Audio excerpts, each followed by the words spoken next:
Dr. Nada, you were sentenced to 15 years, and Dr. Fatima Hajji, you were sentenced to 5 years in prison. Dr. Nada Dhaif, I'm going to start with you. How did you react to the sentence when it was handed down in Manama? Well, to begin with, it was a total shock. Fatima was with me here in the house. She came to support me. First, when I heard the verdict, I started to laugh, then cry, then laugh again. I went hysterical. 15 years in prison. For what? I don't know for what. I need somebody to answer me.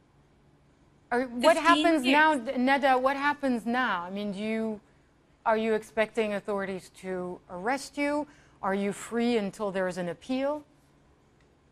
We're expecting them to come and arrest us any minute. Any minute. They just can rush into the house and arrest us and detain us, similar to the first time, and horrify my kids. Because you were arrested once, you say you were tortured in detention, and you're now saying that these charges are fabricated, that you did nothing wrong during those 3 weeks of protests in Manama. Not at all. I didn't do anything wrong. Actually, I did something right.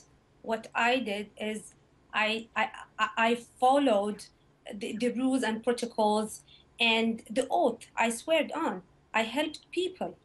I volunteered in the medical tent to provide medical attention to the maximum number of people. Yeah, and Dr. I just want to get to Nada. I want to get to Fatima Hajji. You were sentenced to 5 years. You were in that hospital at the time, and you've heard the charges that the Suleimaniya Medical Center was used for political purposes, that there were weapons there, that there were knives, that this was all designed to topple the regime. What exactly happened in that hospital during that time when you were treating injured protesters? Was it being used for political reasons? Not at all. It's basically the main governmental hospital at the island. So ultimately, all the casualties and the injured people, regardless if they are protesters or not, will end up at the end of the day in the hospital. We, the medical groups, doctors, nurses, and paramedics, we basically did our job, our duties as doctors and as professions. We received those people who needed help.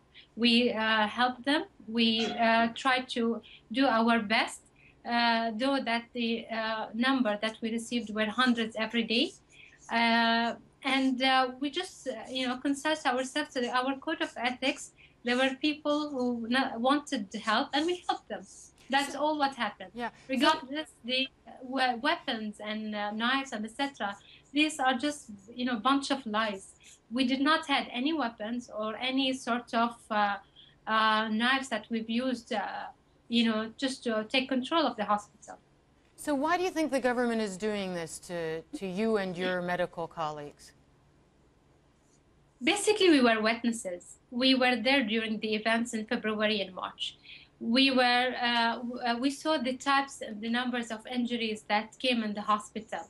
And the main hospital was the hot focus for the media and the journals. So they all end up coming to the hospital to see and to reflect that to their medias and to their international TVs, what's going on in the country. And it came to be that we were there in the scene. Some of us cried on the videos, like me. The only thing I came out is just crying on national TV. The others were, some of them, they were talking that about the types of injuries and the increasing number of the protesters. So and, Fatima, you're saying that essentially you were being punished because you were witnesses to what the government did to the anti-government protesters. Exactly. And I want to ask you, Nada, what is your family situation? Do you have children? What has been their reaction to all of this as you've been tried and now sentenced to 15 years? Yeah, I have 2 girls, 8 years old and 6.5. Yeah. They don't know anything. they are so much traumatized because of my absence when I was arrested during March till early April. They don't know anything. Me and their father, we made sure we keep them away of this. Yeah. And yet, with all the measures we took to ensure that they are out of this, out of focus, still they are blaming me that, oh, mommy, you were gone for 2 months. You did not call. We never heard from you. How come you leave us alone? And yeah. it's still they wake up in the night crying, thinking that their mother is gone. How do you expect me to explain to my kids that I will be gone for 15 years? How can I just explain it to them? How can I tell them that the government is accusing me of being a criminal and a killer and a traitor? I have no way to defend myself. Not in the court, not in the media. It's now. Now I decided to speak up. Dr. Nada Dhaif and Dr. Fatima Hajji. Dr. Nada Dhaif was sentenced to 15 years in prison in a Bahraini court yesterday, and Dr. Fatima Hajji to 5 years.